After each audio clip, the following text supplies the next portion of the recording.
Eid special পাকিস্তানের বিখ্যাত Peshawari beef. এটা অনেক সুস্বাদু এবং কি সবাই ফেসবুকে ভিডিও দেয়, আমিও একটু চেষ্টা করলাম এই পাকিস্তানের বিখ্যাত পেশোয়ারি বিফ রান্না করতে।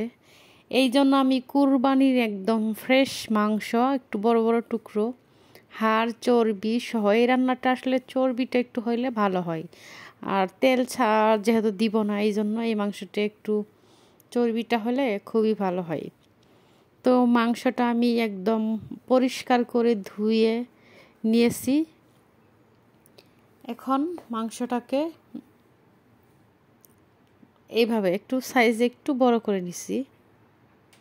আর এখন দিয়ে দিলাম লাল মরিচ, একটু সামান্য পরিমাণে লাল মরিচ, একটু ধনিয়ার গুঁড়া,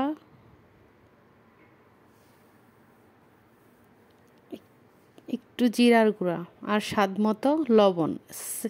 এই মশলা কটাই দিলাম, আর গোটা মশলা দিব আমি সবগুলা। দিয়ে দিলাম টমেটো, বড় বড় সাইজের পেঁয়াজ, আস্ত পেঁয়াজ। এটা একটু বড় পেঁয়াজ ছিল তো, এই জন্য আমি একটু ফালটা করে দিয়েছি। পেঁয়াজ দিলাম, আর দিব রসুনও দিব গোটা গোটা রসুন।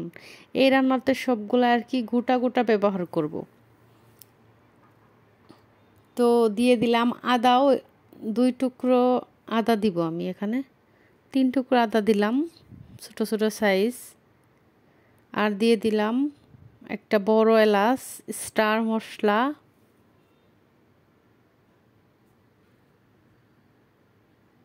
দিয়ে দিব গোলমরিচ আর লবঙ্গ কিছু, তারপর এলাচি 2 টুকরো, দালচিনি, তেজপাতা।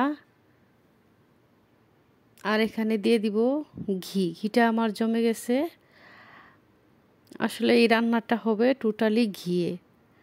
সামান্য পরিমাণে আমি একটু পানি দিলাম, কারণ মাংসতে আমি সমস্ত পানি ছেড়ে নিয়ে নিছিলাম তো, আর এই মাংস কষানো হবে না, আর এতেই হয়ে যাবে। অবশ্যই এই মাংসেতে আলু দিতে হবে, এই জন্য আমি দিয়ে দিলাম 4টা আলু। আর পেশোয়ারি বিফে আলু দিতে হয়। আর এই রান্নাটা করব আমি এইভাবে ঢাকনা দিয়ে ঢেকে 1 ঘন্টা মিডিয়াম হাইয়ে। 1 ঘন্টা পরে আবারও ফিরে আসলাম, দেখেন আমার রান্নাটা এখনও কুক হচ্ছে।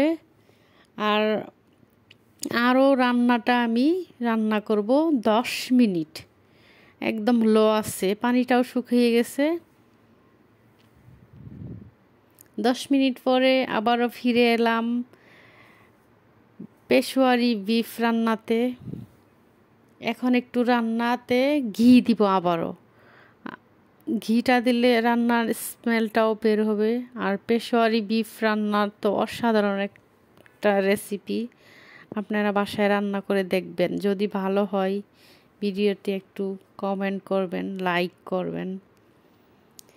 তো রান্না হয়ে গেছে আমার, 1 ঘন্টা 10 মিনিট লাগলো এই পেশোয়ারি বিফ রান্না করতে। এখন আমি একটা মাংস তুলে দেখাই যে কতটা সফট হয়ে গেছে। আলুও সিদ্ধ হয়ে গেছে, মাংসও সিদ্ধ হয়ে গেছে। আর কুরবানি মাংস এমনিতেই একটু দ্রুত সিদ্ধ হয়ে যায়। দেখেন মাংসটা কত সফট, হাত দিয়ে ছেড়ে যাচ্ছে, আর আলুটা কত সফট।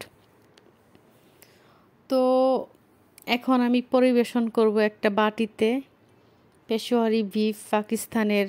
আপনারা সবাই ভিডিওটা দেখার জন্য সবাইকে অসংখ্য ধন্যবাদ। উপরে একটু লেবু দিয়ে আমি সাজিয়ে নিলাম দেখার সৌন্দর্যের জন্য। আর এটা ভাত, নান, রুটি, পরোটা সব কিছু থেকে দিয়ে খেতে অনেক মজা লাগবে।